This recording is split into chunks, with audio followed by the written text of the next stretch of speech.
자, 이 시간 우리 함께 읽은 고린도후서 8장 1절에서 15절 그리고 9장 6절에서 15절까지의 말씀을 가지고 바른 헌금 생활이 중요한 이유, 바른 헌금 생활이 중요한 이유라는 말씀의 제목으로 은혜를 이루고자 합니다. 강대상에서 여러 가지 많은 이 주제들을 가지고 이야기를 할 때 설교자에게나 듣는 우리 청중에게나 부담스러운 주제가 있습니다. 바로 헌금에 대한 이야기죠. 헌금에 대한 이야기를 할 때 이번 그 설교 주제를 들었을 때 기대하고 설레는 마음으로 들으시는 분들은 아마 거의 없을 겁니다. 근데 이거는 들으시는 우리 성도님들 뿐만이 아니라 설교라는 설교자도 마찬가지입니다. 괜히 헌금에 대한 설교를 했다가 오해를 살까봐 이 되게 좀 피하고 싶은 그런 주제 중에 하나일 것입니다. 특별히 저희 또 교회 같은 상황, 또 교회들마다 또 주어진 여러 사항들이 다르겠지만 저희 교회처럼 이게 개척교회이고 아직까지 성도가 적고 또 그런 부분들이 좀 작은 이런 형편에서는 들으신 분들이 괜히 또 헌금 설교하면 오해할 수도 있는 또 그런 부분들이 생기거든요. 근데 중요한 것은 이 성경에서는 헌금 생활에 대해서 언급을 하고 있고 또 헌금을 어떻게 해야 되는지 가르치고 있다는 것입니다. 성경에서 그런 부분이 없다면 굳이 우리가 그런 것을 말할 필요가 없겠지만 성경에서 또 우리가 또 새날 경건 예배를 통하여 또 큐티 본문을 통하여 지금 순서적으로 보고 있는데 또 그 부분이 딱 왔을 때는 하나님께서 이 부분들을 다시금 우리들 가운데 좀 말씀하시고 새롭게 하기를 원하시구나 라는 부분을 가지고 우리가 또 다뤄봐야 한다는 것입니다. 우리가 헌금에 대해서 나누다 보면 많은 사람들은 어디에 관심을 많이 가지냐면 주일 헌금이나 11조를 왜 해야 되는가, 그리고 한다면 도대체 얼마를 해야 되는가, 우리는 이런 부분으로 관심을 많이 가지게 되지만 근데 오늘 본문에 보면 우리가 그는 왜 해야 되는지 또 얼마를 해야 되는지 그런 것을 나누는 것이 아니라 헌금을 함에 있어 가지고 바른 태도에 초점을 맞추고 있다는 것입니다. 왜 그럴까요? 바르게 헌금을 해야지 드린 사람도 영적으로 성장할 수 있고 또 바르게 드려진 헌금을 통하여 좋은 열매를 맺을 수가 있기 때문인 것입니다. 오늘 읽었던 이 본문에 보면 지금 사도 바울이 마게도냐 지역에 있었던 교회들이 당시 이 예루살렘 교회가 큰 핍박과 흉년 가운데 놓여 있었거든요. 그래서 예루살렘 교회를 돕기 위하여 헌금을 하였다는 것입니다. 그래서 고린도후서 8장 1절에서 이렇게 시작하고 있죠. 형제들아, 하나님께서 마게도냐 교회들에게 주신 은혜를 우리가 너에게 알리노니. 여러분, 지금 헌금을 누가 하였다고요? 예루살렘 교회가 한 것이 아니라 마게도냐 지역에 있었던 교회들이 예루살렘 교회에게 했다는 겁니다. 근데 지금 8장 1절 말씀을 보면 누구에게 은혜가 임했다는 것입니까? 바로 헌금을 한 마게도냐 교회 가운데 은혜가 임했다는 것입니다. 여러분, 되게 놀라운 이 본문이지 않습니까? 헌금 생활을 바르게 하면 이것이 부담이 아니라 은혜가 될 수가 있다는 것입니다. 여러분, 그래서 오늘 이 새날 경건 예배 좀 이렇게 한정된 짧은 시간이지만 오늘 바른 헌금은 도대체 어떤 태도로 드려지는 헌금인지, 그리고 바르게 헌금함으로 말미암아서 우리가 어떤 은혜와 열매를 우리가 누릴 수 있는지 그 부분을 오늘 읽었던 이 본문을 통하여 좀 살펴보고자 하는데요. 근데 이 새날 경건 예배는 성경 공부 시간이 아니다 보니까 또 시간이 제한적이다 보니까 오늘 중요한 포인트들만 뽑아가지고 여러분과 함께 나누고자 합니다. 그래서 바른 헌금 생활에 대한 우리 5가지 요소와 그리고 그로 인해 가지고 어떠한 바른 은혜들, 열매들이 우리 개인적으로 교회적으로 맺히는지 그 부분 살펴보고자 합니다. 자, 그러면 바른 헌금의 5가지 요소 중에서 첫 번째 요소는 무엇인가? 헌금을 함에서 가지고 자원함으로 해야 된다는 겁니다. 8장 3절 말씀 보십시오. 내가 증언하노니 그들이 힘대로 할 뿐 아니라 힘에 지나도록 자원하여. 여러분, 헌금에 있어서 제일 중요한 것, 이거는 억지나 강요로 될 것이 아니라는 것입니다. 만약 헌금 생활을 하는데 주일 헌금이나 11조에 대해서 설명을 하는데 만약 그 헌금 안 하면 주님이 벌 주신다, 심판한다, 헌금 생활 잘못하면 총까지 못한다, 여러분, 이렇게 설교해서는 안 된다는 겁니다. 그렇게 설교를 해서 두려움과 공포심을 가지고 헌금 생활을 해서는 안 된다는 것입니다. 8장 3절에 뭐라고 얘기하고 있습니까? 힘대로 하되 자원해서 해라는 것입니다. 여러분 헌금을 가르치면서 가지고 중요한 것은 뭐냐면 자원함으로 하는 것입니다. 우리가 어떻게 할 때 자원함으로 할 수가 있을까요? 우리 마음 가운데 어떤 부분이 인해 가지고 감사하고 감격하였을 때 내가 받은 것이 너무 많은 거예요. 그래서 이것은 헌금 생활의 바로 두 번째 태도로 또 이어지는데요. 헌금을 할 때는 하나님께서 우리에게 베푸신 그 은혜에 대한 감사로 한다는 것입니다. 우리 고린도후서 8장 7절과 9절 말씀 제가 읽도록 하겠습니다. 오직 너희는 믿음과 말과 지식과 모든 간절함과 우리를 사랑하는 이 모든 일에 풍성한 것 같이 이 은혜도 풍성하게 할지니라. 9절 말씀. 우리 주 예수 그리스도의 은혜를 너희가 알거니와 부요하신 이로서 너희를 위하여 가난하게 되심은 그의 가난함으로 말미암아 너희를 부요하게 하려 하심이라. 예수님께서 이 땅 가운데 인간의 모습으로 오셨습니다. 그리고 우리 천한 그와 같은 삶을 사셨죠. 당시에 예루살렘의 이스라엘의 시대 형편으로 봤었을 때 예수님의 그 삶의 모습은 여러분 이렇게 풍족하고 풍성한 삶을 살지 못하셨습니다. 근데 오늘 읽었던 본문에 보니 예수님이 왜 그렇게 가난한 삶을 사시는가? 왜 인간의 모습으로 이 땅에 오셨고 왜 우리를 위하여 십자가에 죽으셨는가? 우리에게 생명을 주시고 우리가 풍성한 생명을 누리고 우리가 주님 안에서 이 부유함을 누릴 수 있기 위해서 이 모든 것들을 허락하여 주셨다는 것입니다. 다시 말해서 하나님은 우리에게 은혜를 베풀어 주셨다는 것입니다. 그래서 베풀어 주신 이 은혜에 대해서 이 풍성한 은혜에 대해서 감사의 표현으로 주님께 하는 것이 무엇인가? 바로 그것이 헌금이라는 겁니다. 성경에서는 연보로 나와 있죠. 연보라는 단어와 헌금이라는 단어는 이 동일한 단어인데요. 헌금은 어떻게 들어지는가? 하나님이 내게 베푸신 그 은혜에 대한 감사의 마음으로 주님께 올려드리는 것입니다. 그래서 어떤 사람이 주님 앞에 헌금할 때 인색함으로 하는 것이 아니라 풍성함으로, 자원함으로, 감사함으로 드리게 될까요? 하나님이 내게 베푸신 그 은혜를 누리는 자가, 깨닫는 자가, 날마다 그 은혜 가운데 살아가는 자가 주님 앞에 헌금을 할 때 인색함으로 억지로 하는 것이 아니라 감사로 하게 된다는 것입니다. 또한 바른 헌금에 있어서 우리 세 번째 요소는 뭐냐면 헌금은 준비된 헌금을 해야 된다는 것입니다. 고린도후서 9장 5절 말씀 9장 5절 오늘 읽었던 본문 아니지만 9장 5절 말씀 제가 읽도록 하겠습니다.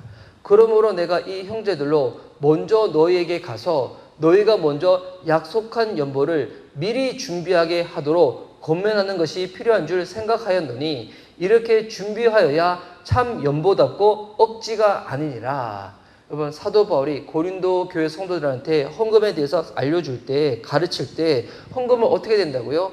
준비된 헌금을 해야 된다는 것입니다. 왜 헌금의 준비됨을 강조하고 있냐면 준비할 때 여러분 억지가 아니라 정말 제대로 주님 앞에서 이 드림에 있어 가지고 본인도 이 마음이 준비되어져서 하나님께 이 모든 것들을 올려드릴 수가 있다는 것입니다. 물론 어떨 때는 여러분 감동이 와가지고 헌금하신 분들이 있어요. 근데 여러분 감동이 와서 헌금을 할 수도 있겠지만 여러분 감동이라는 것은 매번 오는 게 아니잖아요. 만약 본인의 감동대로 아니면 본인의 감정대로 헌금 생활을 한다면 어떨 때는 헌금하고 어떨 때는 하지 아니하고 있을 때는 하고 없을 때는 안 하고 이렇게 되는 거거든요. 여러분 그래서 본인이 섬기는 교회 헌금 생활을 할 때는 여러분 준비된 헌금을 미리미리 준비하여서 그렇게 드리는 것이 가장 좋다는 것입니다. 그럴 때만이 본인도 헌금함에 있어가지고 여러분 마음으로도 준비할 수가 있고 또한 교회적으로도 더 준비하고 계획적으로 이 모든 것들을 꾸려나갈 수가 있다는 것입니다. 어떨 때는 감동을 할 수가 있겠지만 본인이 섬기는 교회에 여러분 정기적으로 헌금을 할 때는 여러분 준비된 헌금을 하는 것이 가장 좋다는 겁니다. 그리고 우리 네 번째 태도는 뭐냐면 인색함으로 하는 것이 아니라는 겁니다. 9장 7절 말씀 제가 읽도록 하겠습니다. 각각 그 마음에 정한 대로 할 것이요 인색함으로나 억지로 할지 말지니 하나님은 즐겨내는 자를 사랑하시니라. 여러분 주님께서 헌금할 때 누군가를 도와줄 때 어떤 자를 사랑하신다고요? 즐겨하는 자를 사랑하신다는 겁니다. 그러니까 여러분 즐겨하는 자의 반대가 무엇인가? 인색함으로 하는 거죠. 억지로 하는 거죠. 여러분 헌금을 함에 있어가지고 여러분 이렇게 생각하셔야 돼요. 교회에서 내 돈이 필요한가? 여러분 이게 아니라 하나님 앞에서 내게 베푸신 그 은혜가 너무 감사하니까 마치 저는 새 가족들한테 헌금 생활을 가르칠 때 이렇게 가르치거든요. 본인이 너무 좋아하고 존경하는 그런 선생님이 계신 거예요. 그런 분이 계신 거예요. 근데 그런 분한테 본인이 식사 대접을 한다. 여러분 어떻게 할까요? 여러분 본인이 평소에 먹는 거 그런 걸 하는 게 아니겠죠. 정말 제대로 식사 대접을 하고 싶은 그 마음으로 딱 섬기게 될 거잖아요. 여러분 그처럼 하는 겁니다. 하나님이 뭐 손이 짧으셔가지고 돈이 없으셔가지고 우리에게 헌금 생활을 강조하시는 것이 아니라 이 모든 것들을 베푸신 이가 하나님이심을 본인 스스로 헌금을 하면서 가지고 인정하게 된다는 겁니다. 여러분 기억하시기 바랍니다. 우리에게 생명을 주시는 분, 우리가 이 땅을 살아갈 수 있도록 필요한 모든 것들을 공급하시는 분이 우리 살아계신 주님이신 줄 믿습니다. 여러분 그래서 드림에 있어가지고 인색함이 아니라 억지가 아니라 여러분 자원함으로 그리고 즐겨내는 것입니다. 그리고 마지막 5번째는 뭐냐면 헌금 생활이 있어가지고 내 의가 아니라 그리스도의 의가 되도록 헌금 생활을 해야 된다는 것입니다. 9장 9절 말씀 고린도후서 9장 9절 제가 읽도록 하겠습니다. 기록된 바 그가 흩어 가난한 자들에게 주었으니 그의 의가 영원토록 있느니라 함과 같으니라. 여러분 헌금 생활을 할 때 이것은 절대적으로 본인의 자랑용이 되어서는 안 된다는 것입니다. 여러분 주님께서 우리를 위하여 십자가의 죽으심으로 말미암아서 하나님의 의가 우리 가운데 임할 수 있도록 이 모든 은혜를 허락해 주셨습니다. 예수 그리스도의 삶은 섬김의 삶이죠. 희생의 삶이죠. 여러분 그렇기 때문에 우리가 주님 앞에서 헌금 생활을 하는 것도 나 이렇게 많이 해서 나 이렇게 자주 하고 있어. 여러분 이렇게 본인 자랑용으로 하면 아무런 영적인 유익이 없다는 것입니다. 여러분 헌금 생활은 내 의가 아니라 하나님의 의가 내게 임하였다. 이 부분이 될 수 있도록 여러분 섬김과 희생으로 한다는 것입니다. 그래서 누구한테 내가 헌금 많이 했다고 자랑할 필요도 없고 물론 교회적으로는 재정적인 부분이 투명할 수 있도록 이렇게 개개인적으로 필요할 때 알려주기도 하고 또 교회에서 필요할 때는 뭐 절기마다 또 회기마다 이렇게 회계에 대한 부분을 또 공개하기도 하지만 여러분 그럴 때 어떤 특정인이 얼마나 했는지에 대한 부분에 대해서는 굳이 말할 필요도 없고 또 그에 대해서 굳이 알 필요도 없다는 겁니다. 왜? 그것이 괜히 사람들한테 자기 의가 되고 시험이 될 수도 있기 때문에 여러분 이처럼 바른 5가지 헌금 생활의 태도가 있었죠. 자원함으로 하고 은혜에 대한 감사로 하고 준비되는 헌금으로 하고 인색함이 아니라 즐겨하고 그리고 내 의, 내 자랑이 아니라 하나님의 의가 될 수 있도록 이렇게 헌금 생활을 하면 이런 바른 헌금 생활의 태도로 말미암아서 바른 열매들이 맺히게 된다는 겁니다. 이 바른 열매는 개인적으로 맺히는 열매가 있고요. 교회적으로 맺히는 열매가 있습니다. 개인적으로는 어떤 열매가 맺히게 되는가? 오늘 본문에 보면 크게 한 3개 정도 또 살펴볼 수가 있는데요. 첫 번째는 신앙의 원리를 배우게 된다는 것입니다. 9장 6절 말씀. 이것이 곧 적게 심는 자는 적게 거두고 많이 심는 자는 많이 거둔다 하는 말이로다. 여러분 영적인 일에 대한 원리를 배우게 되는 것입니다. 하나님께서 우리에게 구원을 베푸실 때는 우리의 행위와 노력으로 우리가 구원을 받은 것이 아니죠. 하나님께서 우리에게 베푸신 그 놀라운 구원은 주께서 값없이 주시는 선물이고 은혜입니다. 그 은혜를 내가 사모하고 믿을 때 주께서 그 구원을 우리들 가운데 허락하여 주시지만 그런데 구원받은 하나님의 자녀가 주님 나라 갈 때는 히브리서 말씀을 보면 하나님은 자기를 찾는 자들에게 하나님은 그가 계신 것과 자기를 찾는 자들에게 상 주시는 이시라는 것입니다. 주님은 하나님의 자들에게 상을 주시는데 근데 이 상을 받을 때는 어떻게 받는 것인가? 내가 이 땅에서 심는 대로 믿음으로 산 대로 주님께 헌신한 만큼 주님께서 그 모든 것들을 상으로 갚아 주신다는 것입니다. 여러분 영적인 일에는 여러분 뭐 뻥튀기 뭐 요즘 뭐 투기 뭐 이런 게 없습니다. 영적인 일은 본인의 주님 앞에서 한 만큼 주님께서 그 모든 부분에 있어서 상으로 갚아 주신다는 겁니다. 그래서 헌금 생활을 할 때 여러분 이런 부분들에 대해서 본인이 배울 수가 있다는 거죠.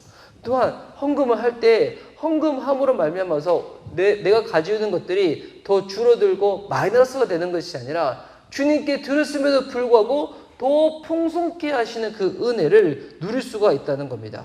9장 우리 8절과 10절 말씀. 하나님이 능히 모든 은혜를 너에게 넘치게 하시나니 이는 너희로 모든 일에 항상 모든 것이 넉넉하여 모든 착한 일을 넘치게 하게 하려 하심이라. 10절 말씀. 심는 자에게 씨와 먹을 양식을 주시는 이가 너희 심을 것을 주사 풍성하게 하시고 너희 의의 열매를 더하게 하시리니.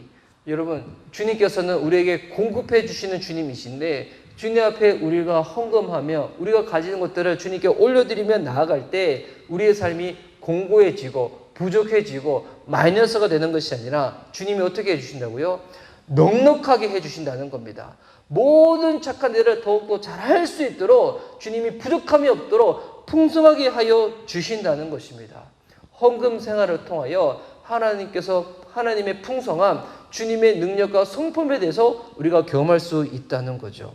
또한 이 세 번째 개인적인 열매는 뭐냐면 헌금으로 함으로 말미암아서 우리가 더욱더 감사하게 되고 하나님께 영광을 돌리게 된다는 것입니다. 9장 11절과 13절 말씀인데요. 제가 또 하겠습니다. 너희가 모든 일에 넉넉하여 너그럽게 연보를 함은 그들이 우리로 말미암아 하나님께 감사하게 하는 것이라. 13절. 이 직무로 증거를 삼아 너희가 그리스도의 복음을 진실히 믿고 복종하는 것과 그들과 모든 사람을 섬기는 너희의 후한 연보로 말미암아 하나님께 영광을 돌리고. 여러분, 고린도 교회 성도들한테 사도 바울이 너희들이 후한 연보, 후한 헌금으로 말미암아 하나님께서 영광을 돌리게 된다는 것입니다.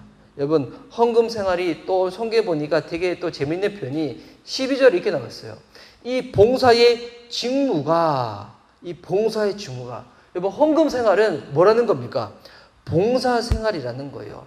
여러분, 봉사 생활을 해보세요. 교회에서. 그러면 내가 교회를 위하여 헌신한 것 같지만 막상 그 봉사를 인해 가지고 내가 신앙의 기쁨과 이 즐거움을 누리게 되거든요.